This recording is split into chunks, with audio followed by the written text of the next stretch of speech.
Okay friends, तो आज हम लोग पढ़ने वाले हैं क्लास 7 की ज्योग्राफी का second chapter which is inside our अर्थ।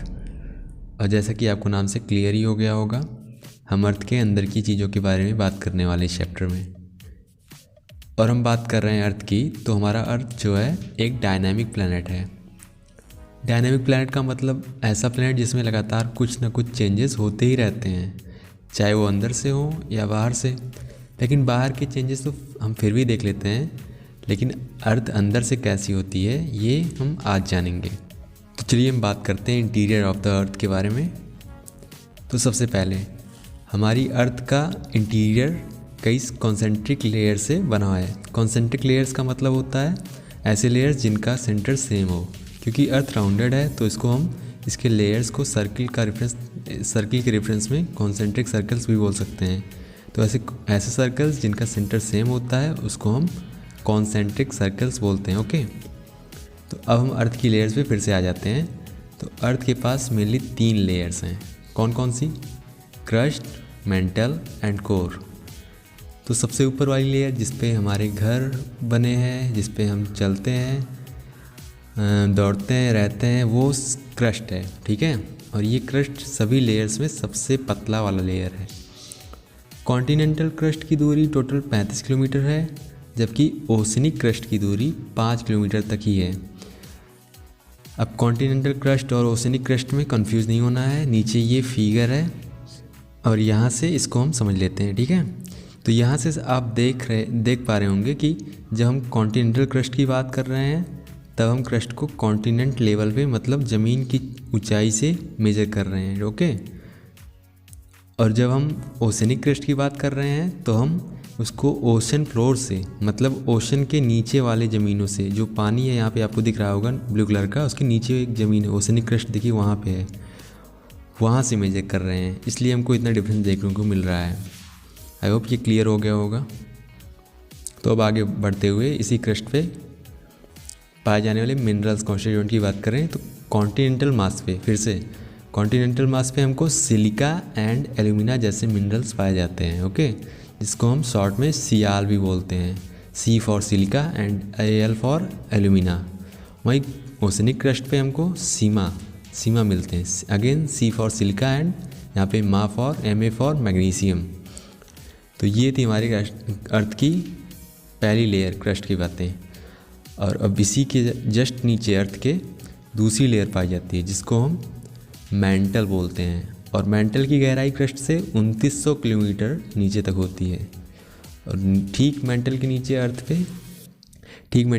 अर्थ की सबसे इनरमोस्ट लेयर पाई जाती है जिसको हम कोर बोलते हैं। और इसका रेडियस लगभग 3500 किलोमीटर तक होता है। और कोर मेनली निकल और आयरन से बना हुआ होता है, जिसको शॉर्ट में हम नाइफ भी बोलते हैं।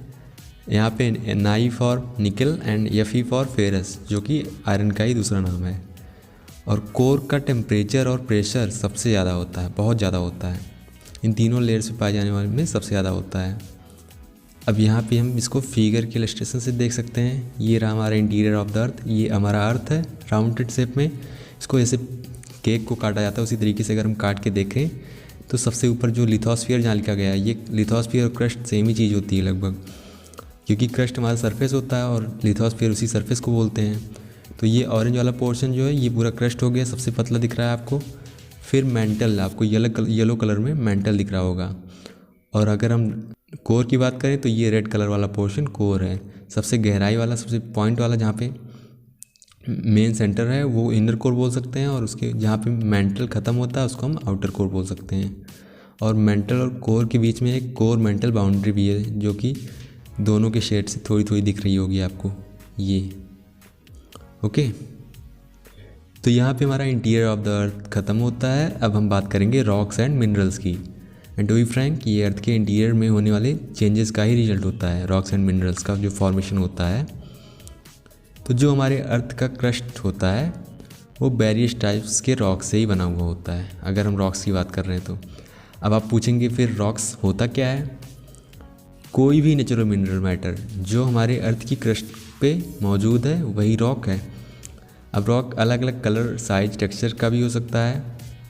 और यहाँ से मुख्यतः 3 प्रकार के रॉक्स निकल के सामने आते हैं। सबसे पहले इग्नियस रॉक्स, दूसरा है सेडिमेंट्री रॉक्स और तीसरा है मेटामॉर्फिक रॉक्स। अब तीनों के बारे में थोड़ी थोड़ी बात करेंगे। सबसे पहले इग्नियस रॉक्स। तो इग्नियस रॉक्स के फॉर्मेशन की कहानी यह है कि जब वोल्केनो इरप्शन होता है, मतलब ज्वालामुखी फटती है, तब उसका मैग्मा जो होता है, वो जो लावा होता है, वो बाहर आता है और वो इतना गर्म होता है कि वो मोल्टन फॉर्म में होता है, यानी लिक्विड फॉर्म में बाहर आता है वो। लेकिन सरफेस पे आने के बाद धीरे धीरे कूल हो जाता है, ठंडा हो जाता है और इवेंचुअली थोड़ी देर बाद सॉलिड हो जाता है।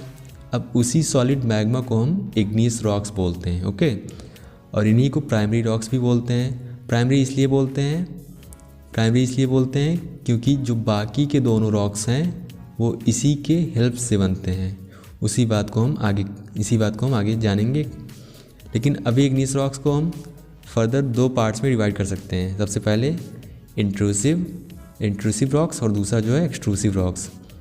और इन दोनों में एक बहुत छोटा सा लेकिन इम्पॉर्टेंट डिफरेंस होता है कि जब मोल्टन मैग्मा अर्थ के सरफेस पे आने के बाद ठंडा होता है, तब उसको हम एक्सट्रूसिव रॉक्स बोलते हैं, क्योंकि वो बाहर आ रहा है। एक्सट्रूसिव, ओके, एक्सट्रूसिव से आप बाहर समझ सकते हैं।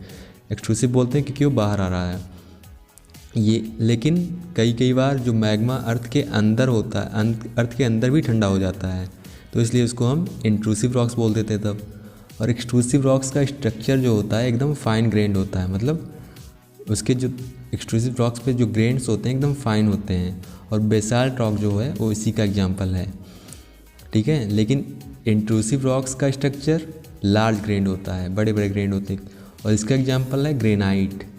ग्रेनाइट वो वाला पत्थर होता है जो घरों में मसाले वसाले जिस पे पीसे जाते हैं, वो ग्रेनाइट ही होता है, ठीक है। अब हम आते हैं सेडिमेंट्री रॉक्स पे।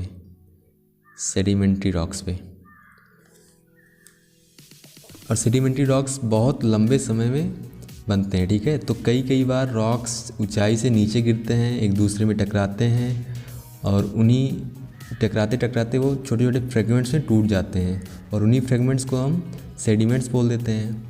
और यही सेडिमेंट्स पानी या हवा के द्वारा बहाए जाते हैं और एक जगह पे डिपॉजिट होने लगते हैं। और डिपॉजिट होते होते वो कंप्रेस होते हैं, फिर कंप्रेस होते होते वो हार्ड हो जाते हैं और रॉक्स की लेयर्स बना लेते हैं। और जो लेयर्स वो बनाते हैं उसी को हम सेडिमेंट्री रॉक्स बोल देते हैं। एग्जाम्पल के तौर पे सैंडस्टोन जो होता है वो सैंड के ग्रेन से मिलके बनता है, तो उसी तरीके से समझ रहे हैं ना आप। और कई बार रॉक्स प्लांट्स की एनिमल्स की या फिर जो माइक्रो ऑर्गेनिजम्स होते हैं उनके फॉसिल्स को कंटेन किए हुए होता है ये जो सेडिमेंट्री रॉक्स होता है। कैसे? क्योंकि इनके बनने में बहुत टाइम लगता है और अगर उसी दौरान कोई प्लांट्स एनिमल्स या फिर कोई माइक्रो ऑर्गेनिज्म इस पे मतलब उसकी डेथ हो जाती है, तो उसके फॉसिल्स अपने आप ही इस पे रह जाते हैं और फिर वो धीरे धीरे फिर से वो डिपॉजिट होने लगता है उसके ऊपर भी। उसी तरीके से फॉसिल्स इसके ऊपर ही रह जाते हैं, तो इसी तरीके से वो कंटेन कर लेता है। और अब आते हैं सबसे लास्ट मेटामॉर्फिक रॉक्स पे। बात करें फॉर्मेशन की इसके, तो जब इन्हीं इग्नियस और सेडिमेंट्री रॉक्स को एक तगड़े अमाउंट में हीट और प्रेशर मिलता है तो यही कन्वर्ट हो जाते हैं मेटामॉर्फिक रॉक्स में। जैसे एग्जांपल के तौर पे क्ले को जब हम हीट और प्रेशर देते हैं तो स्लेट में चेंज हो जाता है। ठीक उसी तरह लाइमस्टोन मार्बल में चेंज हो जाता है, ओके। और इसी तरह हमने तीनों प्रकार के रॉक्स के बारे में बात कर ली। और अब थोड़ी सी बात हम कर लेते हैं इसके यूजेस की, ओके। और ये बात हम ऑलरेडी जानते हैं कि रॉक्स कितने यूजफुल हो सकते हैं हमारी लाइफ में। हमारे घर, बिल्डिंग्स, रोड्स, ये सब रॉक्स की मदद से बनते हैं।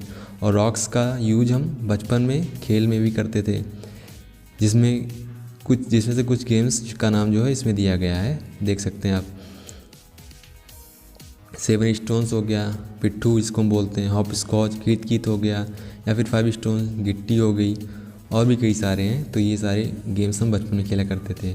और नीचे आप देख ही सकते हैं, ये इंडिया की 2 इतनी फेमस बिल्डिंग्स रेड फोर्ट और ताजमहल रॉक्स की देन है। तो ये थे कुछ रॉक्स के यूजेज। अब हम बात करेंगे रॉक साइकिल की बात करते हैं, ओके।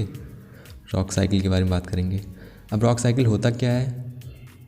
तो जब एक टाइप का रॉक किसी सर्टेन कंडीशन के अंतर्गत एक दूसरे टाइप के रॉक में चेंज हो जाए और ये प्रोसेस जो है, ये प्रक्रिया जो है एक साइक्लिक मैनर में हो, तो उसको हम रॉक साइकिल बोल देते हैं। अब एग्जांपल देखेंगे। अब जैसे जब मोल्टन मैग्मा ठंडा होकर सॉलिड हुआ तो वो इग्नियस रॉक बन गया, और फिर इग्नियस रॉक छोटे छोटे पार्टिकल्स में टूटा तो ट्रांसपोर्ट हुआ और डिपॉजिट होकर सेडिमेंट्री रॉक बन गया।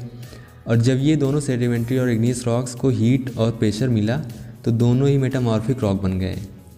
और अब ये ज़रूरी तो नहीं है ना कि हीट और प्रेशर जो मिल रहा है वो उसको पता चल गया कि मेटामॉर्फिक रॉक बन चुका है, अब ख़त्म कर दो।